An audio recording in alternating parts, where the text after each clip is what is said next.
When we think of serial killers, certain names immediately come to mind. Ted Bundy with his charming facade, Jeffrey Dahmer and his cannibalistic horrors, the Zodiac Killer with his cryptic messages. These monsters have become household names, their crimes dissected in countless documentaries, books, and Hollywood films. But for every famous serial killer whose face graces magazine covers and true crime specials, there are dozens of equally terrifying predators who've managed to slip through the cracks of public consciousness. Today, we're diving into the darkest corners of criminal history to explore 5 serial killers whose names you probably don't recognize, but whose crimes are so heinous, so calculated, and so deeply disturbing that they rival any monster you've ever heard of. These aren't just forgotten footnotes in criminal history. These are predators who destroyed dozens of lives, terrorized entire communities, and in some cases, operated for decades without detection. What makes these killers particularly chilling isn't just the brutality of their crimes, but how they managed to hide in plain sight. Some were trusted professionals who used their positions to prey on the vulnerable. Others were unremarkable men who blended seamlessly into society while secretly orchestrating campaigns of terror. And some were part of coordinated groups whose racial hatred drove them to commit acts of unspeakable violence. The question isn't why you haven't heard of them. The question is how they managed to accumulate such massive body counts while remaining largely unknown to the general public. Was it the nature of their victims, the locations where they operated, or simply the era in which they committed their crimes before modern forensics and media saturation could bring their stories to light? What you're about to hear will disturb you. These aren't sensationalized Hollywood versions of evil. These are real monsters who walked among us, who sat next to people on buses, who served patients in hospitals, who delivered packages to suburban homes. Their ordinariness is perhaps their most terrifying quality, because it reminds us that true evil often wears the most unremarkable mask. Our first killer used his job as a delivery driver to become one of the most prolific child murderers in British history. For over 2 decades, Robert Black traveled the highways of the United Kingdom and Ireland, leaving a trail of missing children in his wake. His crimes were so methodical, so geographically dispersed, that it took investigators years to realize they were dealing with a single predator. Born in Scotland in 1947, Black's childhood was marked by abandonment and abuse. His mother gave him up when he was just 5 months old, and he spent his early years bouncing between foster homes and children's institutions. By age 8, he was already displaying disturbing sexual behavior toward younger children. By his teens, he had progressed to more serious offenses, including the sexual assault of a 6-year-old girl. But it was his job as a long-distance delivery driver that transformed Black from a local predator into a serial killer of international scope. His work for a poster delivery company gave him the perfect cover, legitimate reasons to travel throughout Britain and Ireland, and most importantly, a van equipped with a hidden compartment where he could conceal his victims. Black's method was devastatingly simple. He would spot a young girl walking alone, usually between the ages of 5 and 11, and offer her a ride or lure her to his van with some pretext. Once inside, the children would disappear into his hidden compartment. He would then drive hundreds of miles from the abduction site before stopping to sexually assault and murder his victims. The bodies were often dumped in remote locations, sometimes wrapped in bin bags or hidden in culverts, making them difficult to discover and even harder to connect to their disappearances.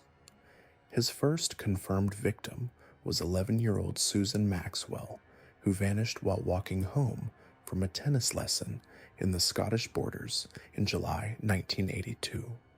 Her body was found 2 weeks later in a lay-by in Staffordshire, over 250 miles from where she disappeared. The distance between the abduction and disposal sites was so vast that investigators initially had no reason to suspect they were connected. Just over a year later, 5-year-old Caroline Hogg disappeared while playing outside her home in Edinburgh. She had been excited about a family holiday to France and was looking forward to her 6th birthday. Her body was found 10 days later in a ditch beside the A518 in Nottinghamshire, more than 300 miles away. The little girl had been sexually assaulted and strangled. In March 1986, 10-year-old Sarah Harper vanished while walking to a corner shop near her home in Leeds. She was buying a loaf of bread for her mother. Her body was discovered a month later in the River Trent in Nottinghamshire, nearly 200 miles from Leeds.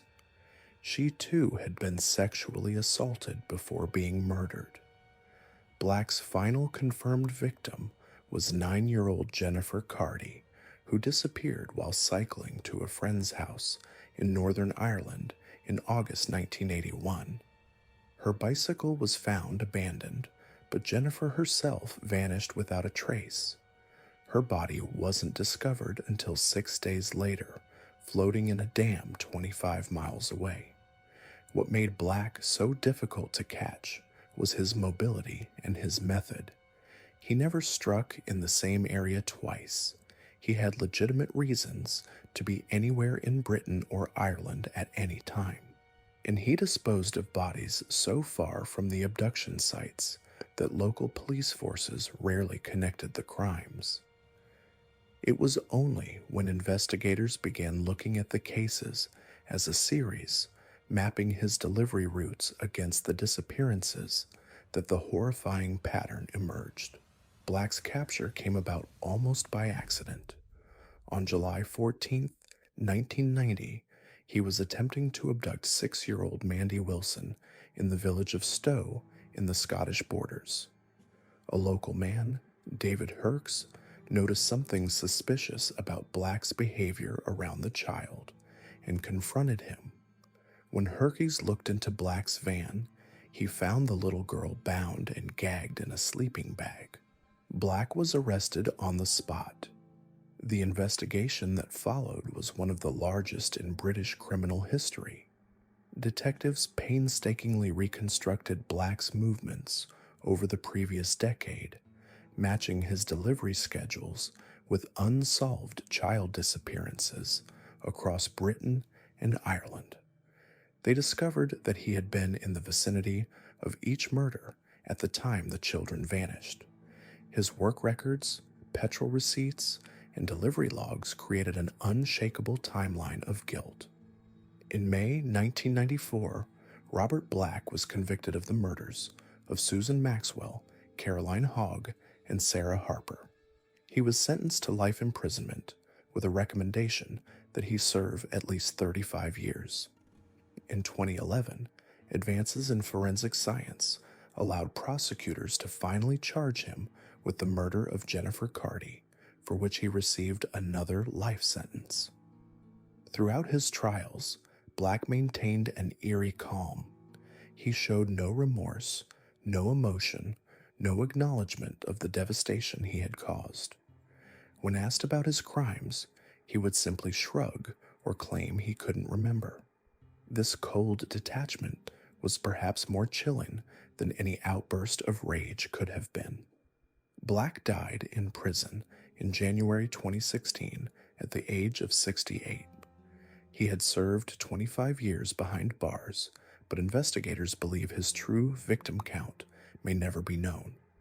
Police linked him to at least 17 other unsolved cases of missing or murdered children across Europe. Some of these cases dated back to the late 1960s, suggesting that Black's reign of terror may have lasted nearly 30 years. The most disturbing aspect of Robert Black's crimes wasn't just their brutality, but their systematic nature.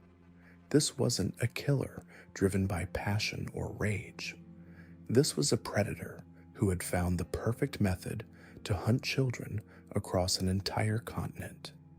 He had turned child murder into a routine, something he could do while going about his daily work, as casually as making a delivery or stopping for petrol.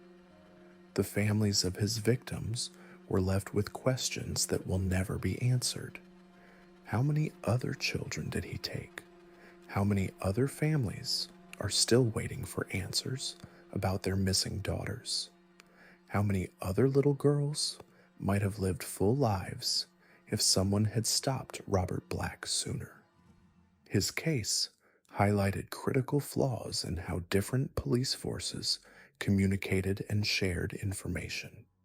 It took years for investigators to realize that the scattered murders were connected because each force was working in isolation. Black's crimes ultimately led to significant improvements in how missing person cases are handled and how information is shared between jurisdictions. But perhaps the most chilling legacy of Robert Black is how ordinary he appeared to everyone around him. His colleagues described him as quiet, reliable, and unremarkable. His neighbors saw him as just another working man. Even his employers had no complaints about his performance. He was the perfect predator, hiding in plain sight while systematically destroying young lives across 2 countries. The children he killed were denied the chance to grow up, to go to school, to make friends, or to fall in love, to have families of their own. Susan Maxwell never got to play another tennis match. Carolyn Hogg never celebrated her 6th birthday or went on that family holiday to France. Sarah Harper never made it home with her mother's bread. Jennifer Carty never reached her friend's house. Their lives were cut short by a monster who saw them not as human beings, but as objects for his twisted gratification. Robert Black may not be a household name like some serial killers, but his impact was devastating. He represents the worst kind of predator, one who could be anywhere, at any time, looking for the next opportunity to strike. Joel Rifkin was living what appeared to be an ordinary life in East Meadow, Long Island. He was 34 years old, unemployed, still living with his adoptive mother and sister in a modest suburban home. To neighbors, he seemed like a quiet, unremarkable man who kept to himself. Perhaps a bit odd, but harmless. What they didn't know was that Joel Rifkin had been systematically hunting, killing, and dismembering women for over 4 years, becoming one of New York's most prolific serial killers. Born in 1959, Rifkin was adopted as an infant by Bernard and Jeanne Rifkin, a middle-class Jewish couple who desperately wanted children. From the outside, his childhood looked stable, even privileged. But Joel struggled with feelings of abandonment and inadequacy that would fester throughout his life. He was awkward, overweight, and relentlessly bullied at school. Other children called him names, threw things at him, and made his daily existence a torment. His adoptive parents tried to help, moving him between schools, but nothing seemed to work. Joel retreated inward, developing a rich fantasy life that gradually became darker and more violent. As a teenager, Joel became obsessed with prostitutes. He would drive to areas known for sex work, not to engage their services initially, but simply to watch them. He studied their routines, their vulnerabilities, their isolation. This wasn't casual curiosity. This was reconnaissance. By his 20s, he had begun hiring sex workers, but even these encounters left him feeling empty and angry. The women controlled the interaction, set the terms, took his money, and dismissed him. In Joel's twisted mind, they represented everything that had rejected and humiliated him throughout his life. The first murder happened in February 1989. Heidi Balk was a 25-year-old sex worker struggling with drug addiction. Joel picked her up in Manhattan, drove her to his home while his mother was away, and strangled her during what he later claimed was rough sex gone wrong. But this wasn't an accident or a moment of passion. After killing Heidi, Joel felt something he had never experienced before: complete control. For the first time in his life, someone couldn't reject him, couldn't laugh at him, couldn't leave him. The sense of power was intoxicating. What Joel did next revealed the calculated nature of his crimes. He dismembered Heidi's body in his basement, using saws and knives with methodical precision. He packaged the pieces in garbage bags and drove around New York for hours, disposing of parts in different locations. Some went into the East River, others into dumpsters, and some into remote areas of Long Island. This wasn't panic or desperation. This was planning. Joel understood that scattered remains would be harder to identify and connect to him. Over the next 4 years, Joel refined his method into a horrifying routine. He would cruise areas of Manhattan known for prostitution, usually late at night or early morning when the streets were quieter. He drove a pickup truck that became his mobile killing chamber. Joel would negotiate with women, offer them rides to appointments, or simply promise them drugs or money. Once they were in his vehicle, he would drive them to secluded areas and strangle them, usually with his hands or with rope. The killing wasn't quick. Joel took his time, savoring the moment when his victims realized what was happening, when they understood they were completely at his mercy. After each murder, Joel would transport the bodies to his home when his family was away. In the basement of the ordinary suburban house, he would spend hours dismembering his victims. He had assembled a collection of saws, knives, and plastic sheeting. He would drain the blood, separate the limbs, and carefully package everything for disposal. Joel developed different methods for getting rid of the remains. Some parts went into the East River from various bridges. Others were buried in remote locations across Long Island and New Jersey. He encased some body parts in concrete and sank them in waterways. The diversity of his disposal methods was deliberate, designed to prevent law enforcement from connecting the scattered remains to a single killer. Between 1989 and 1993, Joel Rifkin murdered at least 17 women.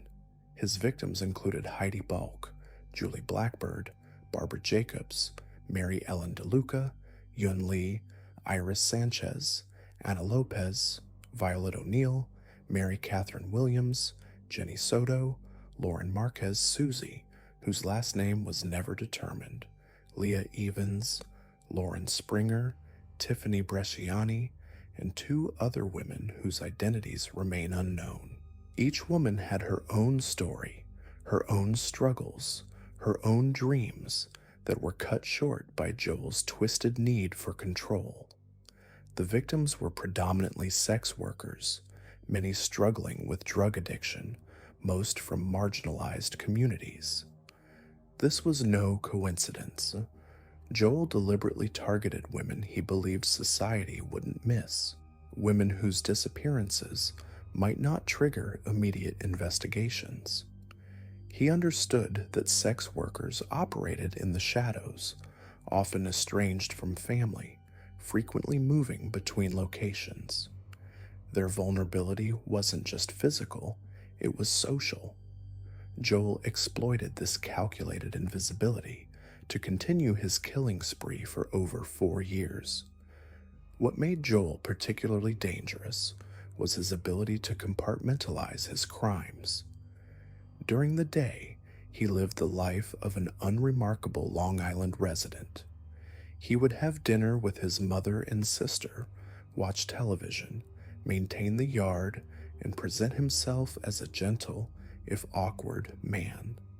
His family had no idea that their basement had become a dismemberment chamber, that their son and brother was one of the most active serial killers in New York history.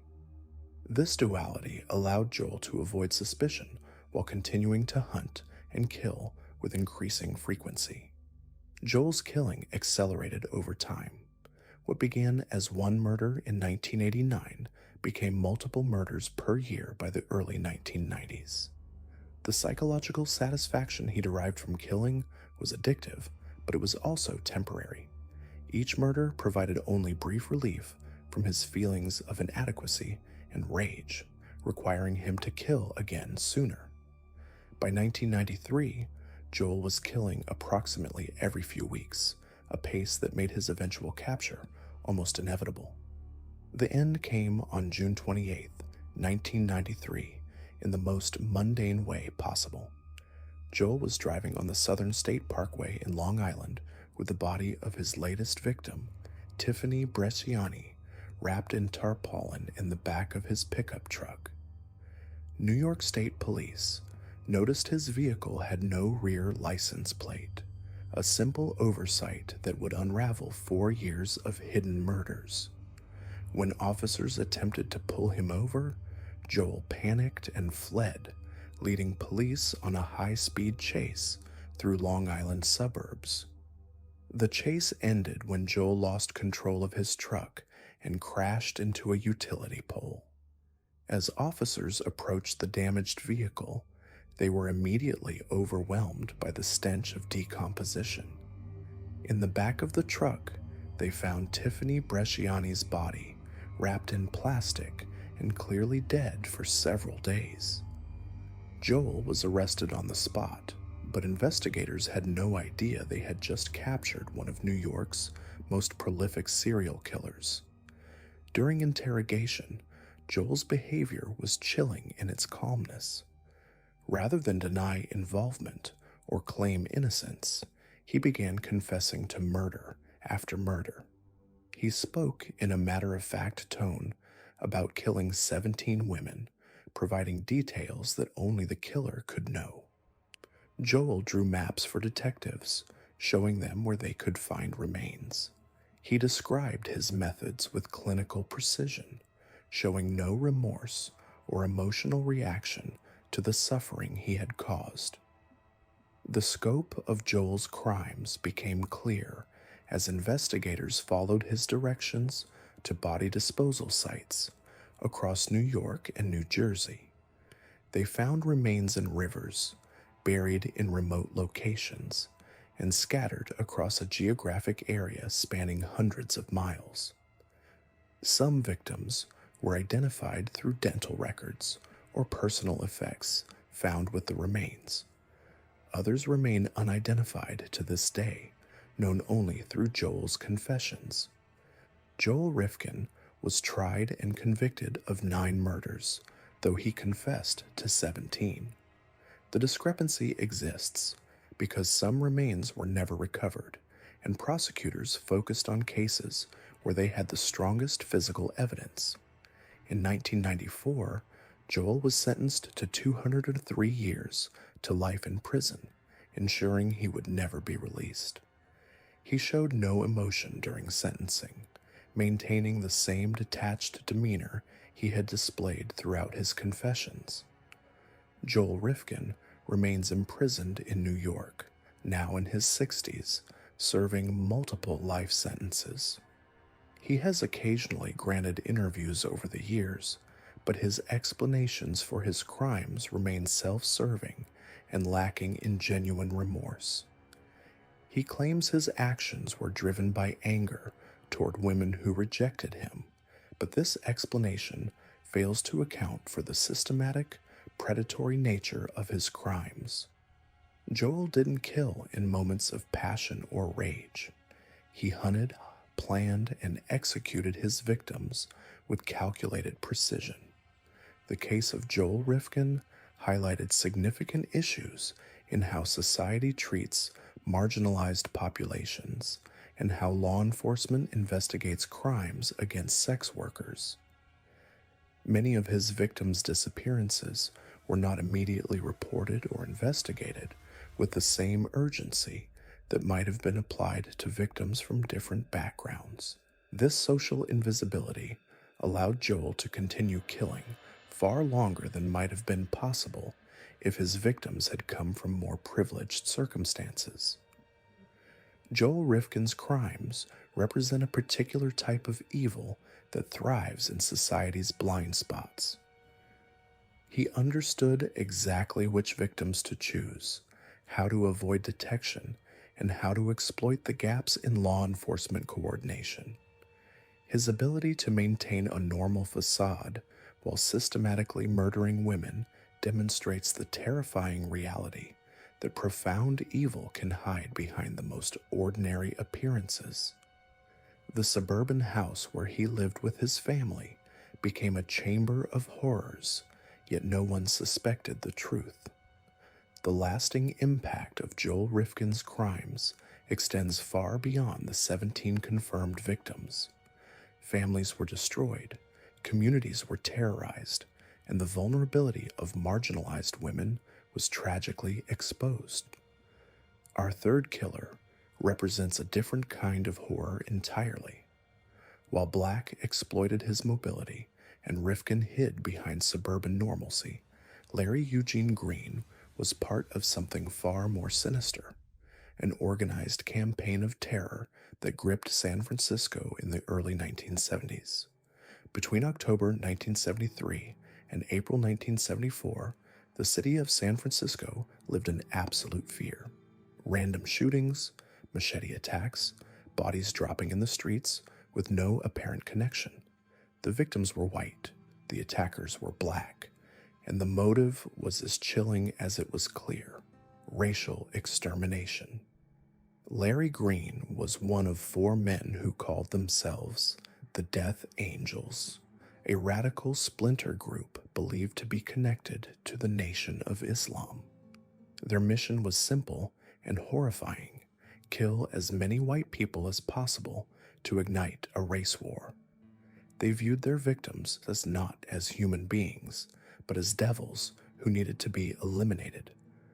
The randomness of their attacks created a level of terror that paralyzed an entire city. The killings began on October the 19th, 1973, when Richard and Quita Haig were walking along a quiet San Francisco street. Without warning, they were attacked with a machete. Richard was nearly decapitated. Quita survived but was left permanently disabled. This wasn't a robbery gone wrong or a crime of passion. This was the opening shot in a war that existed only in the twisted minds of 4 men. Over the next 6 months, the Death Angels would strike again and again. They shot victims in the back of the head. They hacked them with machetes. They kidnapped people and tortured them before killing them. The attacks were swift, brutal, and seemingly without pattern. A businessman walking to his car, a young woman waiting for a bus, an elderly man out for an evening stroll. No one was safe. Larry Green was described by witnesses as particularly vicious. During one attack, an informant later testified, Green grabbed a woman by her hair and repeatedly chopped her with a machete, laughing with glee as her blood splattered across the pavement. He didn't just kill for ideology, he enjoyed it. The act of taking white lives filled him with a perverse satisfaction that went beyond any political motivation. The investigation, dubbed Operation Zebra after the special radio channel used by police, was unlike anything San Francisco had ever seen. Hundreds of officers worked around the clock. The mayor authorized controversial stop and search procedures targeting black men who fit vague descriptions. The city was essentially under martial law, but still the killings continued. What made the Death Angels so terrifying wasn't just their body count, though officially they were convicted of 15 murders and 8 attempted murders. Some investigators believe they were responsible for as many as 73 deaths dating back to 1970, making them potentially one of the most prolific serial killer groups in American history. It was their complete randomness. Unlike other serial killers who had types or patterns, the Death Angels would kill anyone white, anywhere, anytime. The break in the case came from within their own ranks. Anthony Harris, a former member of the group, became terrified that he would be killed for knowing too much. He went to police and provided the detailed information that would finally bring down the Death Angels. Harris revealed their inner workings, their meeting places, their methods, and most importantly, their identities. X, Simon, was arrested in coordinated raids across the city. The relief in San Francisco was palpable. For months, residents had been afraid to leave their homes after dark. White people avoided certain neighborhoods entirely. The city had been held hostage by 4 men with a twisted ideology and an insatiable appetite for violence. During their trial, the full extent of their depravity was revealed. They had kept detailed records of their kills. They spoke of their victims with casual contempt. They showed no remorse, no recognition that they had destroyed dozens of families and terrorized an entire city. To them, they were warriors in a holy war. To everyone else, they were monsters. Larry Green was convicted of multiple counts of murder and conspiracy in March 1976. He was sentenced to life in prison without the possibility of parole. The other Death Angels received similar sentences. They would never walk free again. But the damage was done. The Zebra murders remain one of the most disturbing examples of ideological extremism manifesting in widespread, indiscriminate violence. These weren't crimes of passion or mental illness. They were calculated acts of terrorism designed to spread fear and hatred. Green and his associates had turned an entire city into their hunting ground, and they had done it with a level of organization and brutality that still chills investigators decades later. What makes Larry Green particularly evil isn't just the number of people he killed or the methods he used. It's the complete dehumanization of his victims. He didn't see them as individuals with families, dreams, and lives worth living. He saw them as targets in a war that existed only in his mind. That level of hatred, that complete absence of empathy, represents a form of evil that goes beyond individual pathology into something far more dangerous: organized hatred with deadly consequences. Green died in prison in 2008, having served over 30 years for his crimes. He never expressed remorse. He never acknowledged the pain he had caused. Even behind bars, he remained convinced that his actions had been justified, that his victims had deserved to die simply because of the color of their skin. Our fourth killer operated in a place where people go to heal, to recover, to find comfort in their most vulnerable moments. Orville Lynn Majors was a licensed practical nurse who turned healing into horror, transforming a small Indiana hospital into his personal killing ground. Between 1993 and 1995, Vermilion County Hospital in Clinton, Indiana, experienced a mysterious spike in deaths. Elderly patients who had been stable would suddenly go into cardiac arrest. Others would inexplicably stop breathing. The deaths seemed random, unfortunate, but not necessarily suspicious, in a facility that treated many elderly and critically ill patients. But there was a pattern. The deaths were occurring almost exclusively during the shifts of one particular nurse, Orville Lynn Majors. While he was ultimately convicted of 6 murders, investigators believe he may have killed between 100 and 130 patients, making him one of the most prolific healthcare serial killers in American history. Majors didn't kill for money or revenge or sexual gratification. He killed because he found his patients annoying.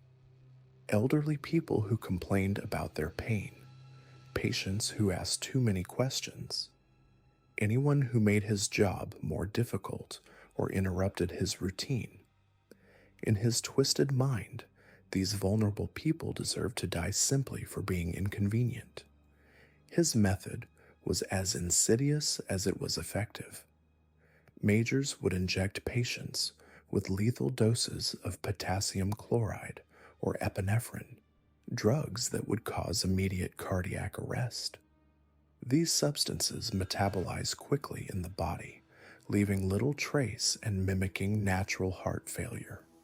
To grieving families, it appeared their loved ones had simply succumbed to their illnesses.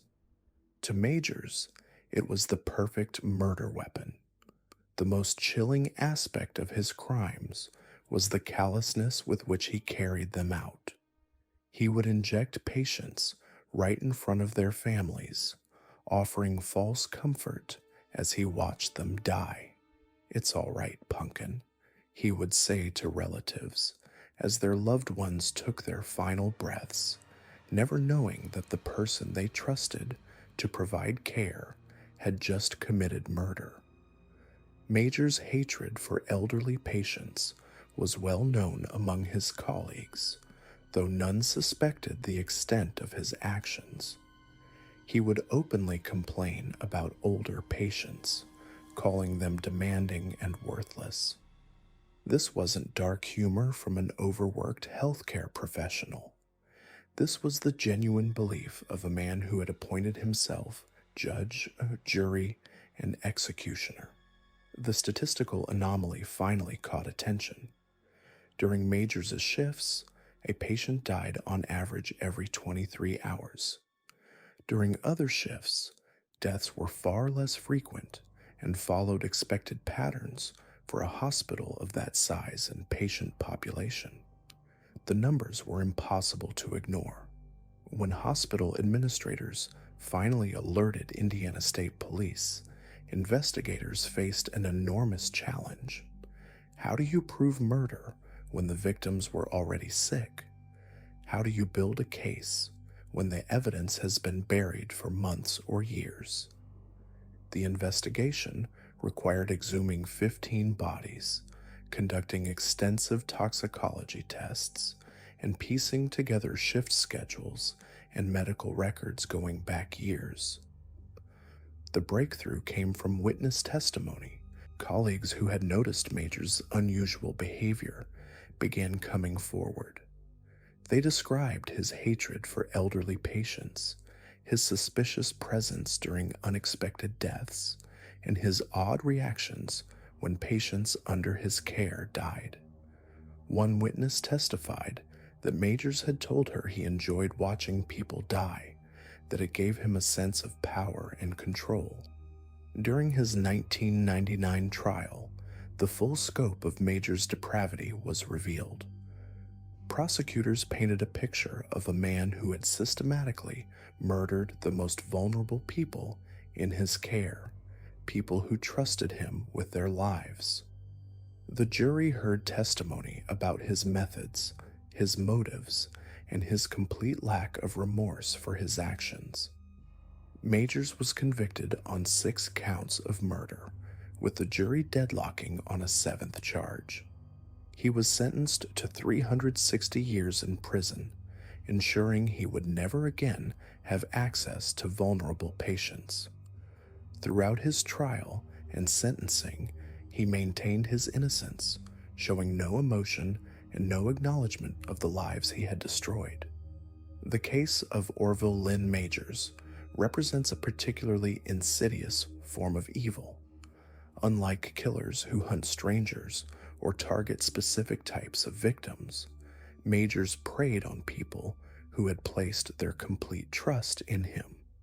They were helpless, dependent on his care, and he used that vulnerability to commit murder.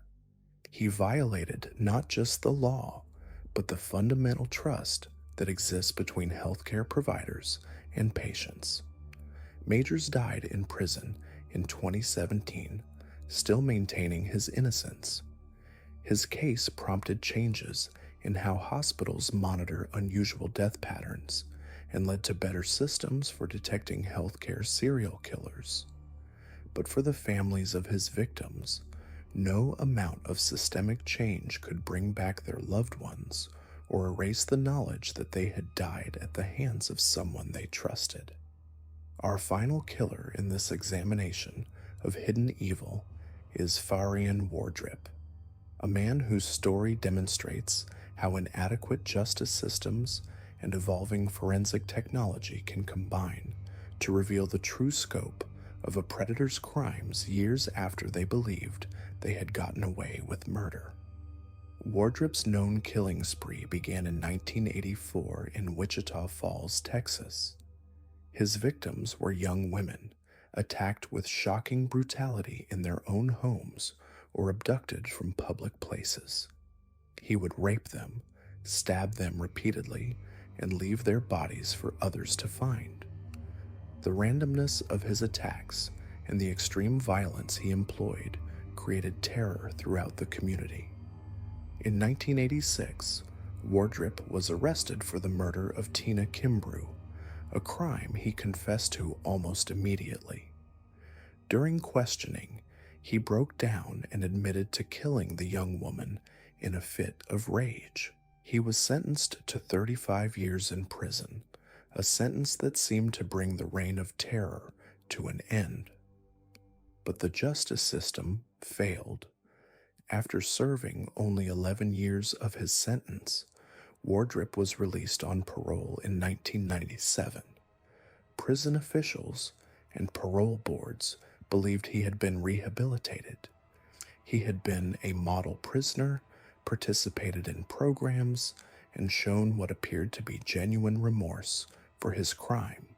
They thought he deserved a second chance. Wardrip seemed to make the most of his freedom. He found steady work, remarried, and became active in his local church. He taught Sunday school, mentored young people, and was respected in his community as a man who had paid his debt to society and turned his life around. To everyone who knew him, Farion Wardrip was a success story, proof that the criminal justice system could work. But appearances can be deceiving, and Wardrip was harboring secrets that would shock even seasoned investigators. While he appeared to be living a reformed life, advances in DNA technology were quietly working against him. In 1999, the Wichita County District Attorney's Office reopened several cold cases from the 1980s, including the unsolved murders of Terry Sims, Tony Gibbs, and Ellen Blau. These were brutal killings that had stumped investigators for over a decade. The victims had been young women, attacked in their homes, sexually assaulted, and stabbed to death. The cases had gone cold due to lack of physical evidence and witnesses. Detective John Little was assigned to review these cases using new DNA technology that hadn't been available during the original investigations. When he tested evidence from the Terry Sims and Tony Gibbs' crime scenes, he discovered that the same person had committed both murders. This was the break investigators had been waiting for, but they still needed a suspect. Little began reviewing old case files, looking for anyone who might have been connected to the murders. When he came across Wardrip's conviction for the Tina Kimbrough murder, he noticed similarities in the method and brutality. All the victims were young women. All had been sexually assaulted. All had been stabbed multiple times. The geographic proximity of the crimes also suggested a possible connection. The challenge was obtaining a DNA sample from Wardrip without alerting him to the investigation. Little devised a simple but ingenious plan. He approached Wardrip at his workplace, pretending to investigate an unrelated matter. During their conversation, he offered Wardrip coffee, which the suspect accepted. After drinking from the cup, Wardrip handed it back to Little, unknowingly providing the DNA sample that would seal his fate. The results were devastating for Wardrip and vindicating for investigators. His DNA matched the samples from both the Sims and Gibbs crime scenes.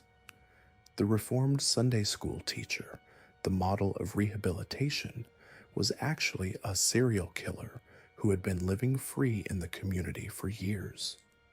When confronted with the DNA evidence, Wardrip's carefully constructed facade crumbled. He confessed not only to the murders of Terry Sims and Tony Gibbs, but also to the killing of Ellen Blau and another victim, Deborah Taylor in Fort Worth, a crime for which he hadn't even been a suspect. His confessions revealed the true scope of his depravity and the failure of the system that had released him. The details of his crimes were horrifying. He had stalked his victims, broken into their homes, and subjected them to prolonged torture before killing them. He showed no mercy, no hesitation, and no remorse until he was caught. The man who had been teaching children about morality and redemption was the same person who had brutally murdered at least 5 young women. In November 1999, Farion Wardrip was sentenced to death for the murder of Terry Sims and received 3 life sentences for the other killings. The death sentence was later commuted to life in prison, ensuring he would never again walk free. His case became a textbook example of how DNA technology could solve cold cases and how dangerous it could be to release violent offenders prematurely. The story of Farion Wardrip is particularly chilling because it demonstrates how effectively some killers can blend into society. For years, he lived among people who trusted him, respected him, and never suspected his true nature. His ability to compartmentalize his crimes and present a completely different persona speaks to a level of manipulation and deception that goes beyond typical criminal behavior. These 5 men, Robert Black, Joel Rifkin, Larry Eugene Green, Orville Lynn Majors, and Farion Wardrip, represent different facets of human evil. They operated in different places, targeted different victims, and used different methods, but they shared common traits that mark the most dangerous predators in our society. They were patient, calculating, and utterly without empathy for their victims. They exploited trust, vulnerability, and societal blind spots to commit their crimes. Most importantly, they were able to hide in plain sight, presenting normal or even admirable facades while harboring the darkest intentions. These cases remind us that evil doesn't always announce itself with obvious signs or dramatic gestures. Sometimes it drives a delivery truck across the countryside. Sometimes it works the night shift at your local hospital. Sometimes it teaches Sunday school at your church. The most dangerous predators are often those we never suspect, those who have perfected the art of appearing normal while planning their next atrocity. The victims of these lesser-known killers deserve to be remembered not just as statistics, but as individuals whose lives were cut short by pure evil. Their families deserve justice, and society deserves to understand the true scope of the threats that can exist in our communities. Our fourth case takes us to the sterile halls of a small hospital in rural Indiana, where trust becomes a weapon and healing becomes murder. This is the story of Orville Lynn Majors, a licensed practical nurse who transformed from caregiver to killer, systematically ending the lives of the most vulnerable patients under his care. In the quiet town of Clinton, Indiana, Vermilion County Hospital served as a lifeline for the rural community. Patients and families trusted the staff with their most precious moments, believing they were in safe hands during times of illness and recovery. Between 1993 and 1995, that trust was being systematically violated by a man who wore scrubs like a uniform of death. Orville Lynn Majors didn't fit the profile of what most people imagine when they think of a serial killer. He wasn't prowling dark alleys or breaking into homes. Instead, he walked the bright corridors of a hospital, his footsteps echoing softly on polished floors as he moved from room to room. To observers, he appeared to be doing his job, checking on patients, administering medication, providing comfort. In reality, he was selecting his next victim. Majors had a particular type of target that chilled investigators to their core. He preferred elderly patients, those he deemed demanding or whiny, people whose medical needs interfered with what he considered his convenience. These were grandmothers and grandfathers, people who had lived full lives and deserved dignity in their final years. Instead, they became objects of annoyance to a man who had taken an oath to do no harm. His method was as insidious as it was deadly. Majors used lethal injections of heart-stopping drugs like potassium chloride and epinephrine, substances that would cause immediate cardiac arrest while leaving virtually no trace. The beauty of his method, from his twisted perspective, was its simplicity. These patients were already sick, already vulnerable. When they died, it appeared natural, just another elderly person succumbing to their ailments. The most disturbing aspect of Major's crimes wasn't just the killing itself, but the intimate nature of how he carried it out. He would often administer these deadly injections right in front of unsuspecting family members, maintaining his caring facade even as he committed murder. Witnesses later recalled him speaking soothingly to families, saying things like, "It's all right, pumpkin," as their loved ones drew their final breaths. The cold calculation required to comfort grieving relatives while knowing you had just killed their family member reveals a level of psychological detachment that defies comprehension. What made Majors particularly dangerous was his position of absolute trust. Families didn't question his actions because he was the medical professional. When he entered a room with a syringe, they assumed it was medication to help their loved one. When patients took a turn for the worse under his care, it seemed like an unfortunate but natural progression of their illness. This institutional trust created the perfect cover for his murderous activities. For months, Majors operated with impunity. The small rural hospital wasn't equipped with the kind of oversight and monitoring systems that might exist in larger medical facilities. Death was not uncommon in a hospital setting, particularly among elderly patients with serious health conditions. But gradually, a pattern began to emerge that would ultimately expose the horror hiding in plain sight. The first red flag came from statistical analysis. A diligent nurse began noticing that deaths seemed to cluster around Major's shifts in an unusual way. When he was working, patients died at an alarming rate. On average, one death occurred every 23 hours when Majors was on duty, compared to significantly longer intervals during other shifts. This wasn't a subtle difference that might be explained by random chance or patient acuity. It was a stark, undeniable pattern that pointed to something deeply wrong. The hospital administration was initially reluctant to believe that one of their own staff members could be responsible for patient deaths.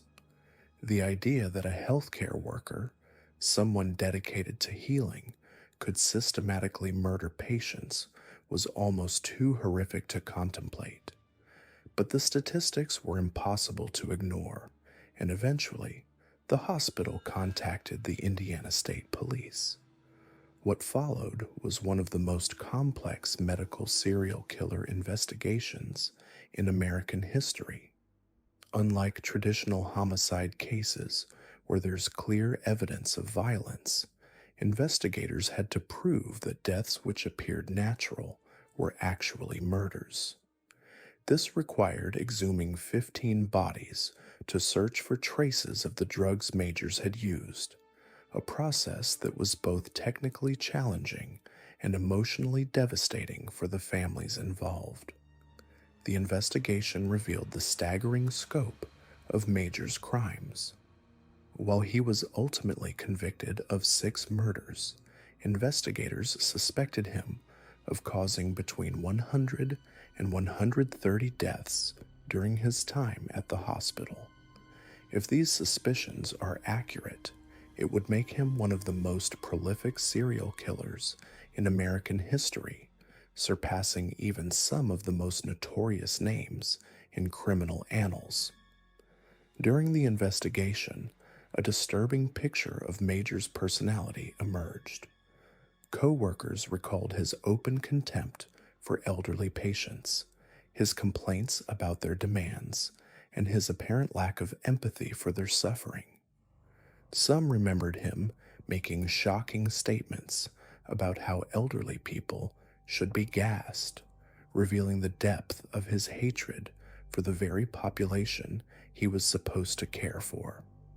The psychological profile that emerged painted Majors as someone who viewed his patients not as human beings, deserving of care and respect, but as inconveniences to be eliminated. His murders weren't crimes of passion or moments of lost control. They were calculated decisions made by someone who had appointed himself judge, jury, and executioner of people whose only crime was being sick and needing medical attention.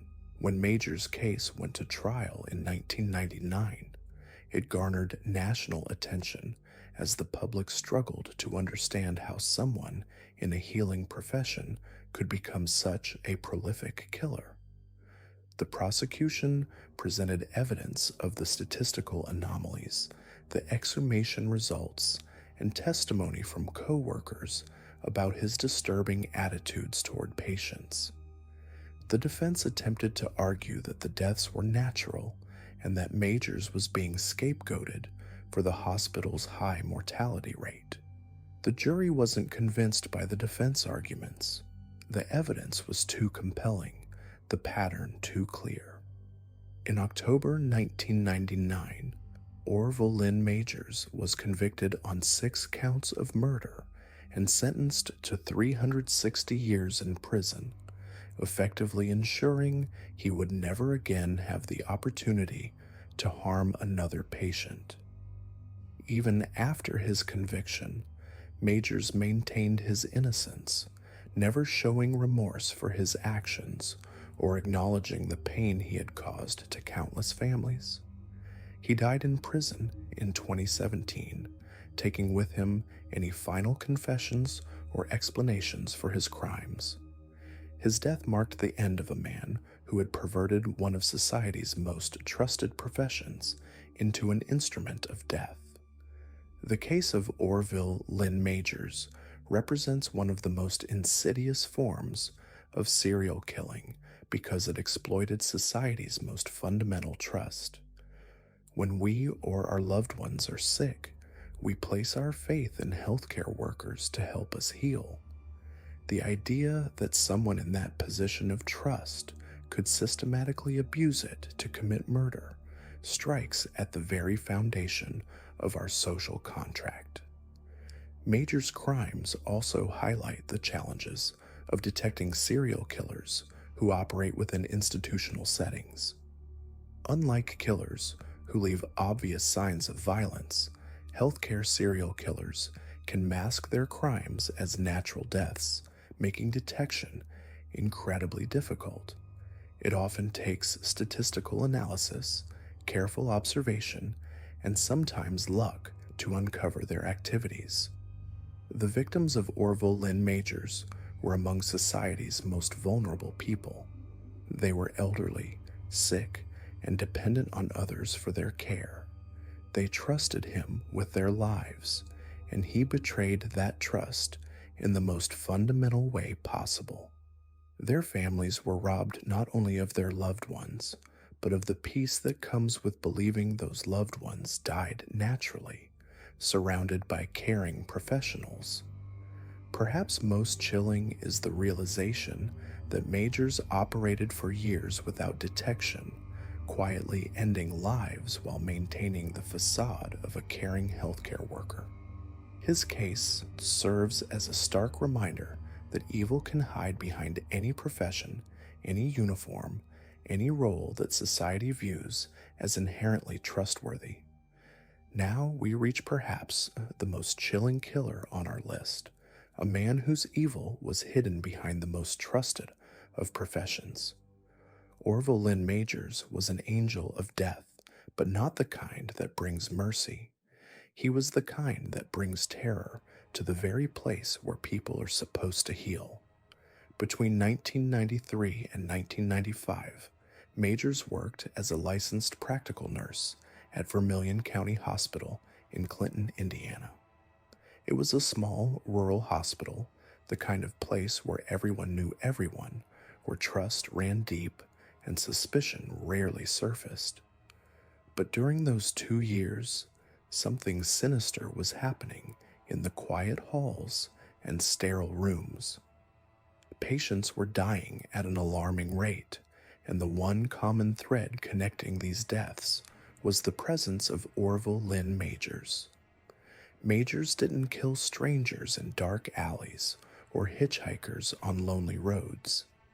He killed the most vulnerable people in society, elderly patients who had placed their complete trust in him. These were grandmothers and grandfathers, people who had lived full lives and deserved to spend their final days in comfort and dignity. Instead, they became victims of a man who saw their suffering not as something to alleviate, but as an inconvenience to eliminate. His method was as cold as it was calculated. Majors used lethal injections, typically fast-acting heart-stopping drugs like potassium chloride and epinephrine. Those substances would cause immediate cardiac arrest, mimicking natural death in elderly patients who were already ill. It was the perfect cover, because who would suspect that a nurse, someone sworn to do no harm, would be systematically murdering the people under his care? What made Majors particularly evil was his complete lack of empathy for human suffering. He didn't kill out of mercy or misguided compassion. He killed because he found his patients annoying. He complained that they were too demanding, too whiny, that they created too much work for him. In his twisted mind, Death was a solution to his workplace irritation. These were human beings with families who loved them, with stories and memories and hopes, and to Majors they were nothing more than burdens to be eliminated. The most chilling aspect of his crimes was how brazen he became. Majors would sometimes administer these deadly injections right in front of unsuspecting family members. He would calmly tell them, "It's all right, Pumpkin," as their loved ones died before their eyes. The families thought they were witnessing natural death, perhaps even feeling grateful that this kind nurse was there to comfort their relative in their final moments. They had no idea they were watching murder. The statistical pattern that emerged was staggering. During Majors' shifts, a death occurred on average every 23 hours. When he wasn't working, the death rate returned to normal levels. This wasn't coincidence, it was systematic killing. While he was eventually convicted of 6 murders, investigators suspected him of causing between 100 and 130 deaths during his time at the hospital. If those estimates are accurate, Majors would rank among the most prolific serial killers in American history. What drove someone to commit such acts? During his trial, witnesses testified about Majors' profound hatred for elderly people. This wasn't a man who had snapped under pressure or lost his way through drug addiction or mental illness. This was someone who harbored a deep, abiding hatred for the very people he was supposed to protect. He chose a profession that gave him access to victims, and he used that access to satisfy his murderous impulses. The investigation into Majors began when other hospital staff noticed the unusual death patterns. A diligent nurse raised concerns about the correlation between Majors' shifts and patient deaths. The hospital administration, to their credit, took these concerns seriously and contacted the Indiana State Police. What followed was a complex 2-year investigation that involved exhuming 15 bodies to search for evidence of poisoning. Building a case against Majors was extraordinarily difficult. His victims were already ill, many were elderly with multiple health problems, and the drugs he used mimicked natural cardiac events. Prosecutors had to prove intentional murder in cases where death might reasonably be attributed to natural causes. They succeeded by demonstrating the statistical impossibility of so many deaths occurring during one person's shifts, combined with witness testimony about Majors' attitudes and behavior. The trial in 1999 garnered national attention, not just because of the number of victims, but because of how it shattered the fundamental trust between patients and healthcare providers. Majors represented every family's worst nightmare, the idea that the person you trust most when you're at your most vulnerable might be the person who wants to harm you. When the guilty verdict was announced, Majors showed no emotion. Throughout the entire process, from investigation to trial to sentencing, he maintained the same cold, detached demeanor that had allowed him to kill so methodically. He was sentenced to 360 years in prison, ensuring he would never again have the opportunity to harm another patient. Majors died in prison in 2017, still maintaining his innocence. He never showed remorse for his actions, never apologized to the families of his victims, never provided closure to those who lost loved ones under his care. His death marked the end of a life dedicated to causing suffering rather than preventing it. The case of Orville Lynn Majors represents a particularly insidious form of evil because it exploited the most fundamental human vulnerabilities. When we're sick When we're in pain, when we're facing our mortality, we have no choice but to trust the people caring for us. We expose ourselves completely, physically and emotionally, believing that these individuals have dedicated their lives to healing. Majors took that sacred trust and perverted it into something monstrous. His crimes also highlight the challenges of detecting healthcare serial killers. Hospitals are places where people die regularly, where death is often expected rather than suspicious. The drugs and knowledge that make nurses capable of saving lives also give them the tools to take lives. When someone in that position decides to kill, they have almost unlimited access to victims and methods, making detection incredibly difficult until patterns emerge over time. The families of Major's victims were left with an especially cruel form of grief. Not only had they lost their loved ones, but they discovered that those final moments, which they thought were peaceful natural deaths, were actually murders. The comfort they might have taken from believing their family member died peacefully was stripped away, replaced by the knowledge that someone had deliberately ended that life. What makes Majors one of the most evil killers on our list isn't just the number of his victims or the vulnerability of those he targeted. It's the complete perversion of his role as a caregiver, the exploitation of trust, and the cold calculation with which he turned healing into killing. He represents the darkest possible corruption of a profession built on compassion and dedicated to preserving life. The legacy of Orville Lynn Majors serves as a stark reminder that evil can hide behind any uniform, any professional title, any position of trust. His case led to improved monitoring systems in hospitals, better tracking of medication usage, and increased awareness of the potential for healthcare serial killers. But perhaps most importantly, it stands as a testament to the victims who deserved better care, better protection, and a peaceful end to their lives rather than becoming targets of someone's twisted hatred. In the annals of serial killer history, Majors may not have the name recognition of more sensational cases, but his impact was profound and his evil undeniable. He turned places of healing into hunting grounds and transformed the gentle profession of nursing into an instrument of death. Moving on to our final killer, we encounter Farion Wardrip, a Texas serial killer whose story demonstrates how monsters can hide in plain sight for decades, fooling entire communities while harboring the darkest of secrets.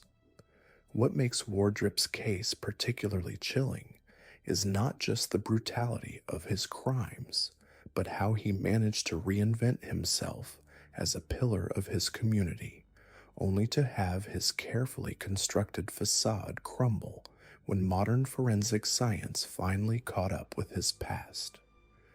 In the winter of 1984, 23-year-old Terry Sims was working the night shift at a Wichita Falls furniture store when evil walked through the front door.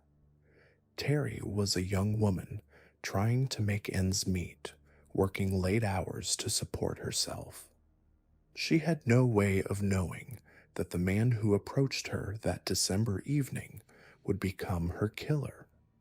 Her body was found the next morning in the back of the store, brutally stabbed and sexually assaulted. The crime scene was horrific, but with limited forensic technology available in the mid-1980s, investigators had few leads to follow. Less than a year later, in September 1985, 17-year-old Toni Gibbs disappeared while walking home from her job at a local restaurant in Wichita Falls. Toni was a high school student, well liked by her peers and family, with her whole life ahead of her. Her body was discovered 3 days later in a field outside town, bearing the same hallmarks of savage violence that had characterized Terry Sims's murder. She had been sexually assaulted and stabbed multiple times. The similarities between the two cases were undeniable, but without DNA technology or comprehensive databases, connecting them to a single perpetrator proved nearly impossible. The killer struck again in April 1986 when 21-year-old Deborah Taylor was found murdered in Fort Worth. Like the others, she had been sexually assaulted and stabbed. The violence was escalating, becoming more frenzied with each attack. Then, in December 1986, 25-year-old Tina Kimbrough became another victim of this predator's rage. Her murder would prove to be different from the others, not because of the method, but because this time the killer made a mistake. Farion Wardrip was arrested for Tina Kimbrough's murder in early 1987. Under interrogation, he confessed to killing her, claiming it happened during a burglary gone wrong. He was sentenced to 35 years in prison, and for a brief moment, it seemed justice had been served. However, investigators never connected him to the other murders. The technology simply didn't exist to definitively link the crimes, and Wardrip wasn't talking about any other victims. What happened next reveals a fundamental flaw in the justice system of that era. After serving only 11 years of his 35-year sentence, Farion Wardrip was released on parole in 1997. Prison officials noted his good behavior, his participation in religious programs, and what appeared to be genuine remorse for his crime. He had become a model prisoner, and the parole board believed he had been rehabilitated. Upon his release, Wardrip seemed to prove his rehabilitation was genuine. He found steady employment, remarried, and became deeply involved in his local church in Olney, Texas. He taught Sunday school, attended services regularly, and became known in his community as a devoted family man who had paid his debt to society. Neighbors described him as quiet, helpful, and trustworthy. Children looked up to him as a religious teacher. His wife believed she had married a man who had made one terrible mistake, but had found redemption through faith. For 2 years, Wardrip lived this double life, maintaining his facade as a reformed man, while the families of Terry Sims, Tony Gibbs, and Deborah Taylor continued to wonder who had killed their loved ones.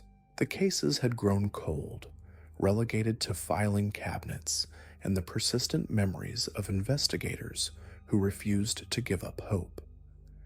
The breakthrough came in 1999 when the Wichita County District Attorney's Office decided to re-examine several unsolved murder cases using newly available DNA technology. Detective John Little was assigned to review the cold cases, including the murders of Terry Sims and Tony Gibbs. When DNA evidence from both crime scenes was analyzed, the results were conclusive. The same man had killed both women. Detective Little began looking for connections between the cases and previous solved murders with similar characteristics. Tina Kimbrough's murder stood out immediately. The method was identical, the victim profile matched, and most importantly, they had a convicted killer, Farion Wardrip. But getting a DNA sample from Wardrip required careful planning. Little devised a simple but brilliant strategy. He approached Wardrip under the pretense of asking routine questions about his previous conviction, presenting himself as an investigator trying to close some paperwork. During their meeting at a local restaurant, Little offered Wardrip coffee and made sure to retrieve the cup after Wardrip had finished drinking. The DNA extracted from that coffee cup would change everything. The results were devastating for Wardrip's carefully constructed new life. The DNA from the coffee cup matched the evidence from both the Terry Sims and Tony Gibbs crime scenes. On February 14th, 1999, Valentine's Day, Farion Wardrip was arrested at his workplace, shocking his co-workers and his wife, who had no idea about his past or the true extent of his crimes. Once in custody, faced with irrefutable DNA evidence, Wardrip's facade crumbled completely. He confessed not only to the murders of Terry Sims and Tony Gibbs, but also to the killing of Ellen Blau, another Wichita Falls woman whose 1985 murder had also gone unsolved. Most shocking of all, he admitted to murdering Deborah Taylor in Fort Worth, a crime for which he had never even been a suspect. During his confessions, the real Farion Wardrip emerged. Gone was the reformed Sunday school teacher, replaced by a cold-blooded killer who described his crimes with chilling detachment. He explained how he had stalked his victims, how he had overpowered them, and how he had felt no remorse in the moment. The religious conversion, the model behavior in prison, the devoted husband and teacher, it had all been an elaborate performance designed to hide his true nature. The details of his confessions were horrifying. He described following Terry Sims to the furniture store, waiting for the right moment to attack. He talked about spotting Tony Gibbs walking home alone and deciding she would be his next victim.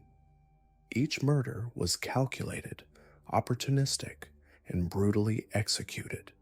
The sexual assaults and stabbings weren't crimes of passion, but deliberate acts of violence against vulnerable women.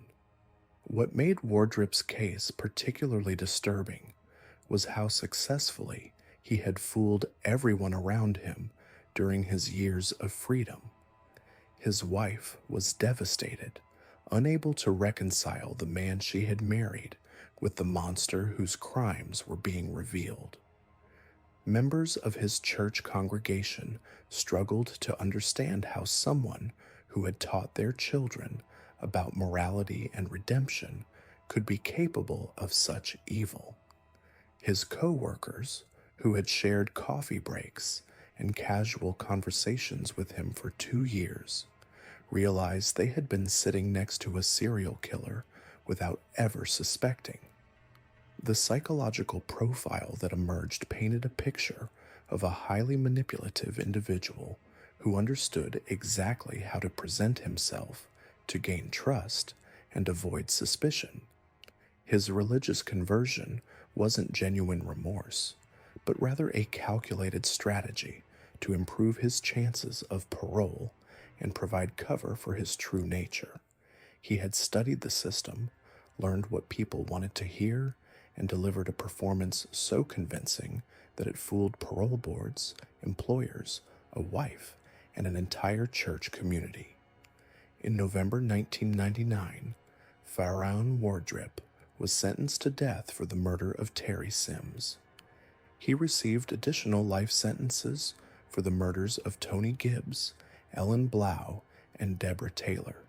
The death sentence was later commuted to life without parole, ensuring he would never again have the opportunity to deceive anyone about his true nature.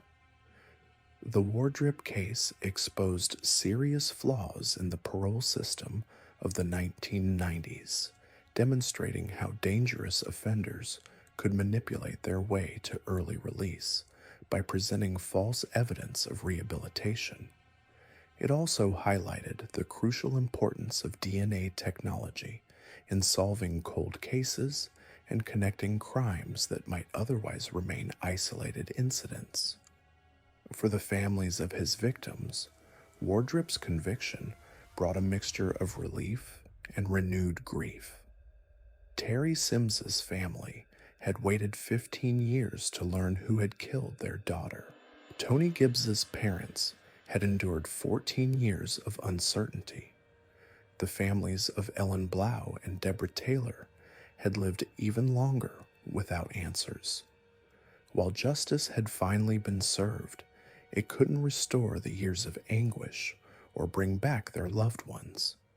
The case also raised disturbing questions about how many other crimes Wardrip might have committed during his years of freedom.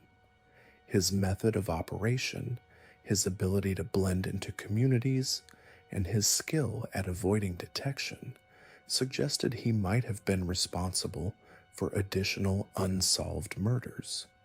Investigators reviewed missing persons cases and unsolved homicides from areas where Wardrip had lived and worked, but no additional charges were ever filed. What makes Farion Wardrip particularly chilling among serial killers is his demonstration of how effectively a predator can disguise himself within the very institutions society trusts most. Churches, schools, and community organizations rely on trust and faith in human goodness. Wardrip exploited that trust, using his position as a religious teacher to gain credibility and deflect suspicion. And parents sent their children to learn from him, never imagining they were in the presence of someone who had brutally murdered 5 women. His story serves as a stark reminder that evil doesn't always announce itself with obvious warning signs. It can hide behind religious devotion, community service, and apparent rehabilitation. It can fool parole boards, deceive spouses, and gain the trust of entire communities. The most dangerous predators are often not the ones who seem obviously threatening, but those who understand exactly how to appear trustworthy and reformed. The technological aspect of Wardrip's case also illustrates how advances in forensic science can reach back across decades to deliver justice.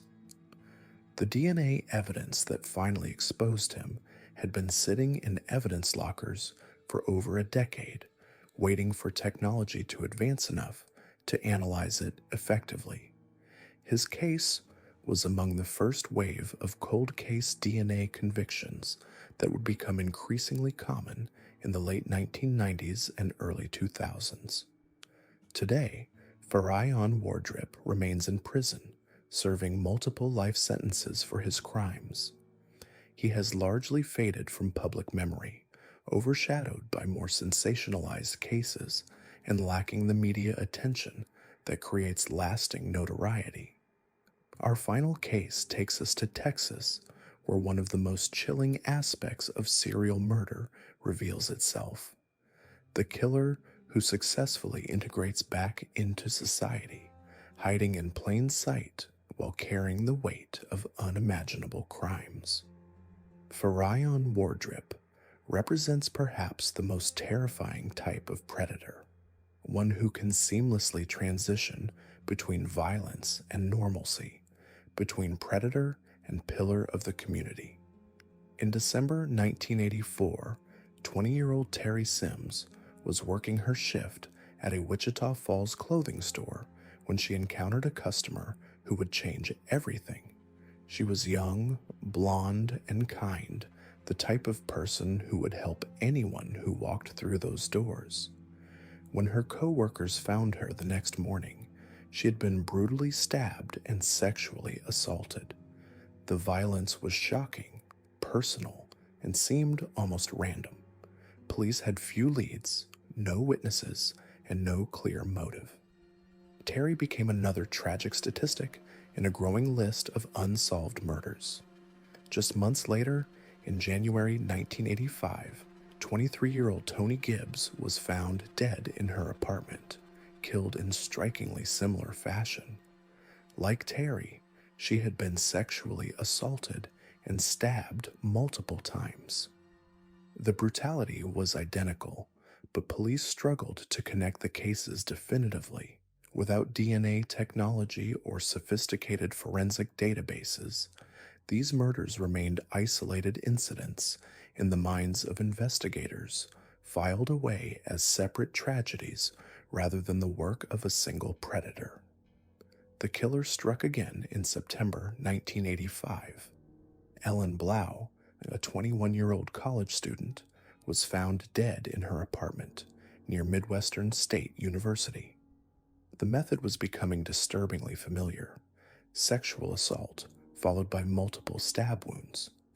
Ellen had been a pre-med student with dreams of becoming a doctor, her life cut short by someone who saw her not as a human being, but as an object for his twisted desires. But it was the murder of Tina Kimbrough in December 1986 that finally led to an arrest. Tina was found dead in her apartment, and this time there was evidence. Witnesses had seen a man near her building, and police were able to develop a suspect, Farion Edward Wardrip, a married father of two who worked as a hospital orderly. When confronted, Wardrip confessed to killing Tina, claiming it happened during a burglary gone wrong. He was sentenced to 35 years in prison, and the case seemed closed. What police didn't realize was that they had only caught a fraction of Wardrip's crimes. The other murders, Terry Sims, Tony Gibbs, and Ellen Blau, remained unsolved, their files growing cold as years passed. Wardrip sat in prison, maintaining his innocence in those cases while serving time for Tina's murder. To everyone around him, he appeared to be rehabilitating. He became a model prisoner, found religion, and spoke eloquently about redemption and second chances. In 1997, after serving just 11 years of his 35-year sentence, Farion Wardrip was released on parole. The decision seemed justified at the time. He had been a model prisoner, showed remorse for his actions, and convinced the parole board that he had genuinely changed. He moved to Olney, Texas, where he got a job at a furniture store, remarried, and became an active member of his local Baptist church. To his new community, Wardrip was a success story, a man who had made a terrible mistake but had genuinely turned his life around. He taught Sunday school, spoke to young people about making better choices, and seemed to embody the possibility of redemption. His new wife believed in him completely, as did his pastor and fellow church members. Wardrip had successfully reconstructed himself as a pillar of the community, a reformed man who had learned from his past mistakes. For 2 years, he maintained this facade perfectly, attending church services, helping neighbors, and living what appeared to be a quiet, law-abiding life. But in 1999, advances in DNA technology would shatter this carefully constructed illusion. Detective John Little of the Wichita County District Attorney's Office had reopened several cold cases, including the murders of Terry Sims and Tony Gibbs. When DNA evidence from both crime scenes was tested, it revealed something chilling. The same person had killed both women. Moreover, the DNA profile didn't match anyone in the existing database. Detective Little began reviewing old case files, looking for connections and patterns. The similarities between the unsolved murders and Wardrip's conviction for Tina Kimbrough's death were too significant to ignore. The geographic proximity, the similar victims, the identical method of killing, all pointed to the possibility that Wardrip had committed far more crimes than anyone had realized.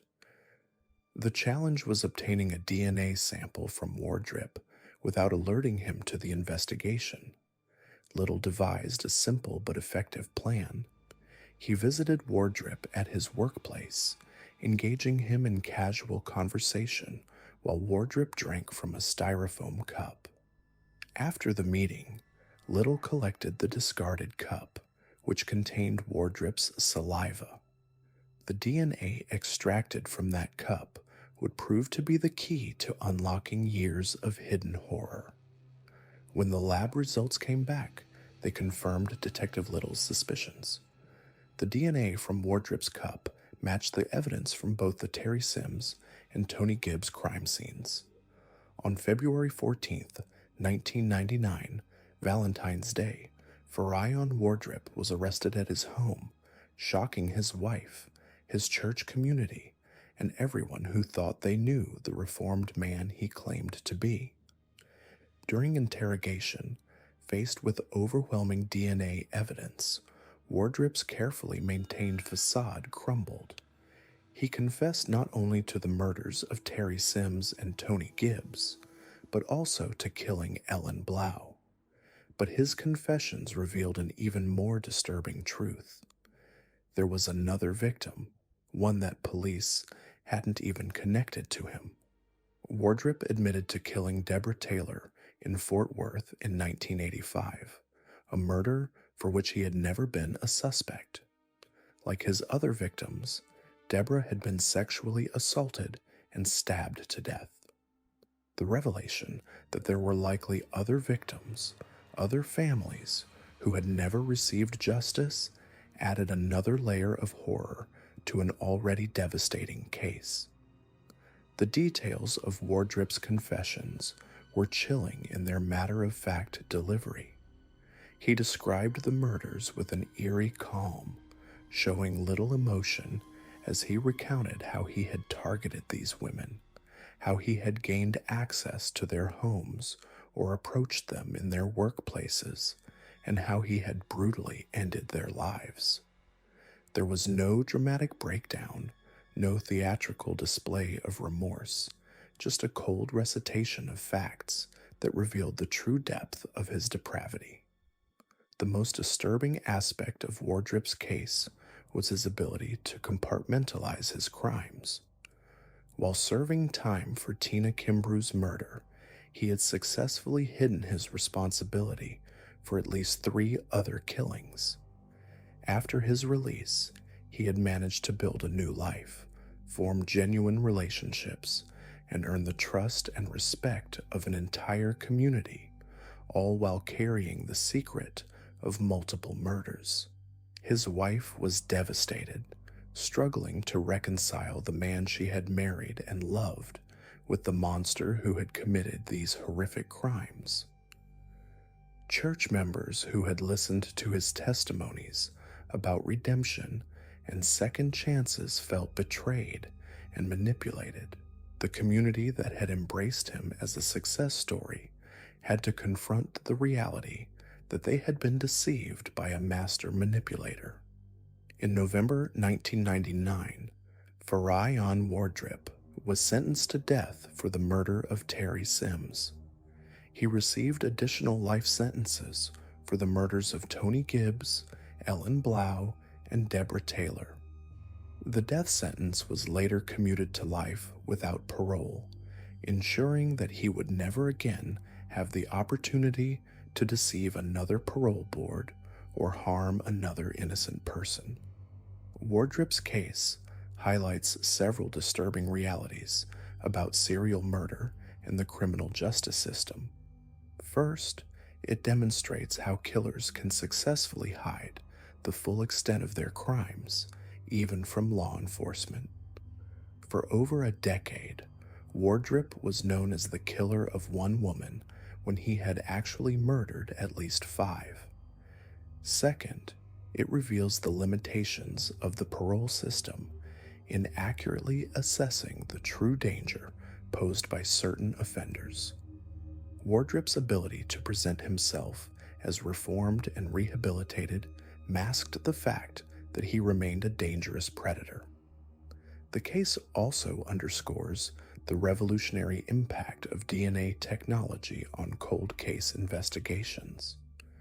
Without the ability to definitively link the crime scenes through genetic evidence, Wardrip might have lived out his days as a respected member of his community, his additional victims never receiving justice.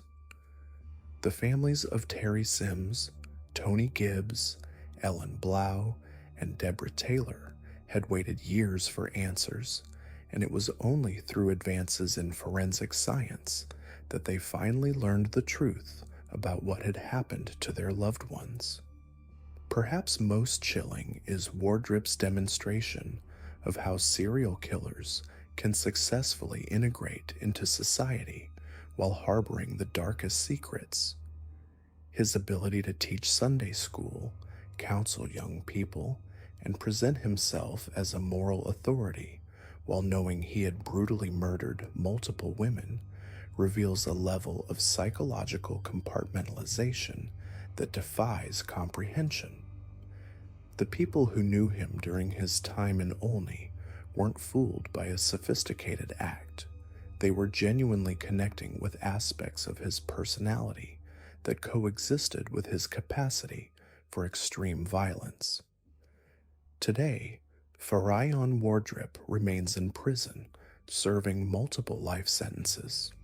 His case continues to be studied by criminologists and law enforcement professionals as an example of how serial killers can successfully deceive not just individuals, but entire communities.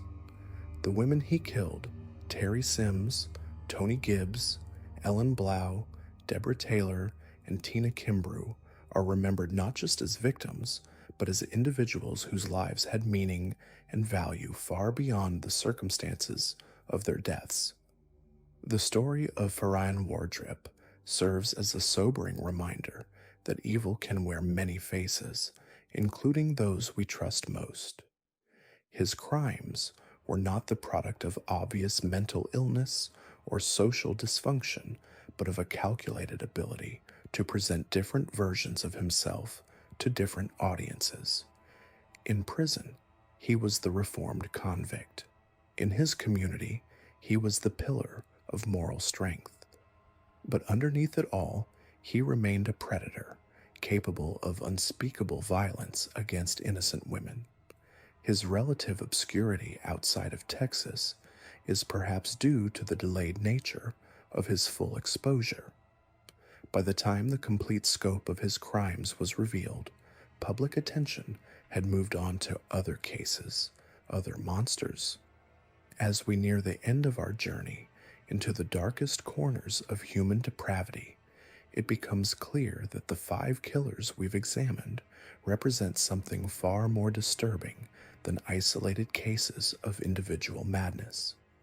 They are windows into the systematic failures that allow predators to flourish in plain sight, exploiting the very institutions and social structures designed to protect us. Robert Black's case exposes the vulnerabilities of a mobile society. His job as a delivery driver provided the perfect cover for a transnational killing spree that spanned decades. The failure wasn't just in detection, but in the fundamental inability of law enforcement agencies to communicate across borders and jurisdictions. While Black was snatching children from playgrounds and streets across Britain and Ireland, police departments were working in isolation, unaware that a single predator was weaving a web of terror across their nations. His victims, young girls like Jennifer Carty, Susan Maxwell, Caroline Hogg, and Sarah Harper, died not just because of his evil, but because the systems meant to protect them were fragmented and inadequate. The geographic dispersion of his crimes created an illusion of randomness that masked the methodical nature of his predation. Even today, investigators believe Black may have been responsible for dozens of additional unsolved child murders across Europe, cases that remain cold because the full scope of his mobility and opportunity was never fully mapped. Joel Rifkin's 17-year killing spree reveals the deadly consequences of societal indifference toward marginalized populations. His victims were predominantly sex workers, women already existing on the fringes of society, whose disappearances often went unreported or uninvestigated with the same urgency reserved for victims from more privileged backgrounds. Rifkin understood this vulnerability and exploited it ruthlessly. He knew that Tiffany Bresciani, his final victim, would not be immediately missed, that her absence would not trigger Amber Alerts or massive search parties. This calculated targeting of society's most vulnerable demonstrates a chilling awareness of social hierarchies and institutional blind spots. The fact that he operated for 4 years while accumulating 17 victims speaks to more than just his cunning. It reveals a system that failed to protect those who needed protection most. His method of dismembering and scattering remains across multiple jurisdictions, further exploited the lack of coordination between law enforcement agencies, turning bureaucratic inefficiency into a shield for continued killing. Larry Green and the Zebra murders represent perhaps the most ideologically driven evil on our list. The Death Angels weren't killing for sexual gratification or psychological compulsion. They were attempting to ignite a race war through systematic terrorism. Their random targeting of white victims in San Francisco created a climate of fear that paralyzed an entire city. What makes Green's case particularly chilling is the organized nature of the violence. This wasn't a lone wolf operating in isolation, but a coordinated group with a twisted mission and methodology.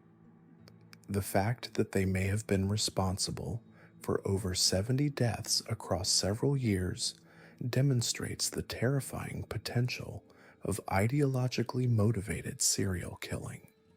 The investigation itself became controversial, with police resorting to mass stops of black men who fit vague descriptions, highlighting how the pursuit of these killers created additional social tensions and potential civil rights violations. The case shows how serial killing can transcend individual pathology and become a tool of broader social and political violence. Orville Lynn Majors represents the ultimate betrayal of trust. As a nurse, he was supposed to heal and comfort, yet he systematically murdered the most vulnerable patients under his care. His case exposes the deadly potential of unchecked authority in healthcare settings. The elderly patients he targeted were often confused, isolated, and entirely dependent on the medical staff for their survival. Majors exploited this complete vulnerability, using medical knowledge and access to lethal drugs to commit murders that initially appeared to be natural deaths. The hospital environment provided both opportunity and cover, as increased mortality rates in healthcare settings can often be attributed to legitimate medical factors. The fact that he potentially killed over 100 people while maintaining his position demonstrates catastrophic failures in institutional oversight and monitoring. His colleagues and supervisors failed to recognize or act on statistical anomalies that should have raised immediate red flags. The case highlights how professional credentials and institutional settings can provide perfect camouflage for predatory behavior. Farion Wardrip's story illustrates the dangerous myth of rehabilitation without proper assessment and monitoring. His early release after serving only 11 years for murder represents a systemic failure in risk evaluation and parole decision-making. The fact that he was able to reintegrate into society, become a Sunday school teacher, and maintain a facade of respectability while harboring the capacity for additional violence demonstrates the inadequacy of existing rehabilitation and monitoring systems. His case was ultimately solved through advances in DNA technology, highlighting how many serial killers from earlier eras may have escaped justice simply due to the limitations of forensic science at the time. The cold case investigation that finally brought him to justice also revealed additional murders that had never been connected to him, suggesting that his true victim count may have been even higher than known. This pattern of hidden victims is common among serial killers from the pre-DNA era, meaning that many families may never know what happened to their loved ones. The common thread connecting all 5 cases is the exploitation of systemic vulnerabilities. Black exploited jurisdictional boundaries and communication gaps.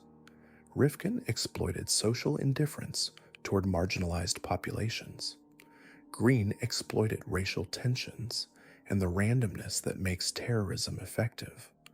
Majors exploited institutional trust and medical authority. Wardrip exploited flawed rehabilitation and monitoring systems. Each killer succeeded not just because of their individual cunning or cruelty, but because they identified and leveraged weaknesses in the social, legal, and institutional frameworks that were supposed to prevent such crimes. Perhaps most disturbing is how ordinary these men appeared to those around them. They weren't the wild-eyed maniacs of horror movies, but quiet, unremarkable individuals who blended seamlessly into their communities. Black was a reliable delivery driver. Rifkin was a landscaper living with his mother. Green appeared to be just another urban resident. Majors was a healthcare professional. Wardrip became a respected church member. This normalcy wasn't accidental, it was cultivated. They understood that invisibility was their greatest asset, that suspicion was their greatest threat. Their ability to maintain facades of respectability while committing horrific acts demonstrates a level of calculation and self-control that makes them even more frightening than killers who operate in obvious madness. The investigation and prosecution of these cases also reveal the evolution of law enforcement techniques and the crucial role of technological advancement in solving complex crimes. Black was caught through traditional police work and witness testimony. Rifkin was captured by accident during a traffic stop. The zebra killers were identified through informant testimony. Majors was caught through statistical analysis and forensic investigation. Wardrip was finally brought to justice through DNA technology and cold case investigation. Each case represents a different approach to solving serial murder, highlighting both the ingenuity of investigators and the limitations they faced given the technology and resources available at the time. The victims of these killers represent every demographic of society.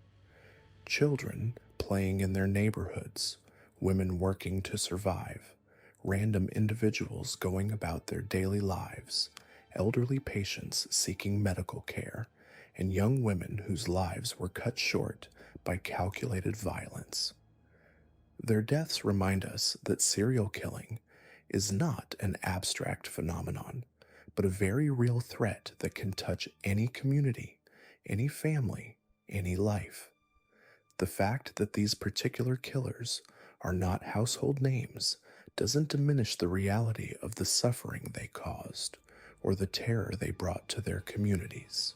As we conclude this examination of evil that operated in shadows, we're left with uncomfortable questions about how many other predators may be operating undetected in our midst. How many Robert Blacks are using legitimate employment as cover for predatory behavior? How many Joel Rifkins are targeting vulnerable populations while law enforcement resources are focused elsewhere? How many Larry Greens are organizing violence under ideological banners? How many Orville Lynn Majors are abusing positions of trust and authority? How many Farion Wardrips are living seemingly normal lives while harboring the capacity for horrific violence? These 5 cases reveal a terrifying truth about evil in our world. It doesn't always announce itself with newspaper headlines or documentary series. Sometimes the most dangerous predators are those who slip through the cracks of public memory, their crimes no less horrific for their lack of fame. What makes these killers particularly chilling is how they exploited the very systems designed to protect us. Robert Black turned his delivery job into a hunting ground that spanned countries. Orville Lynn Majors perverted his role as a healer into something monstrous. Farion Wardrip manipulated the justice system itself, using parole as a second chance to kill. Each represents a fundamental breakdown of trust in the institutions we depend on for safety. The victims of these forgotten killers deserve to be remembered.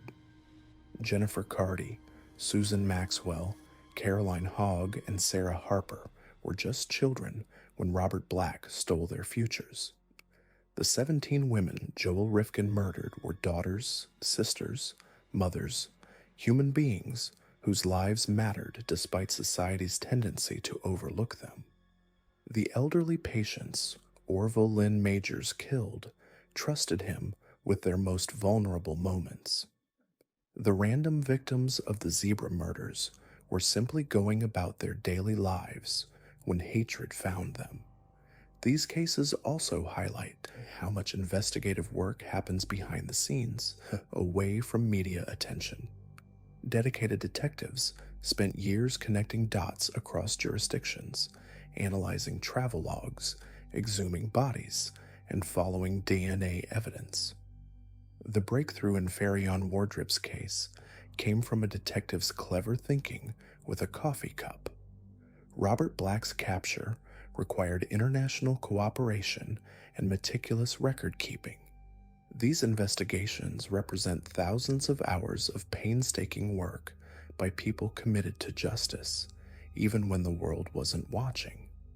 Perhaps most disturbing is how these killers blended into everyday life. Wardrip taught Sunday school. Majors was a trusted healthcare worker. Black seemed like just another delivery driver.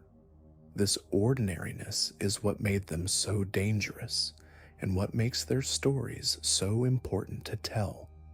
Evil doesn't always look like the monsters in our nightmares. Sometimes it looks like the person next door, the coworker, the caregiver. The technology that eventually caught many of these killers, DNA analysis, computer databases, improved communication between law enforcement agencies, gives us hope that future predators will have fewer places to hide.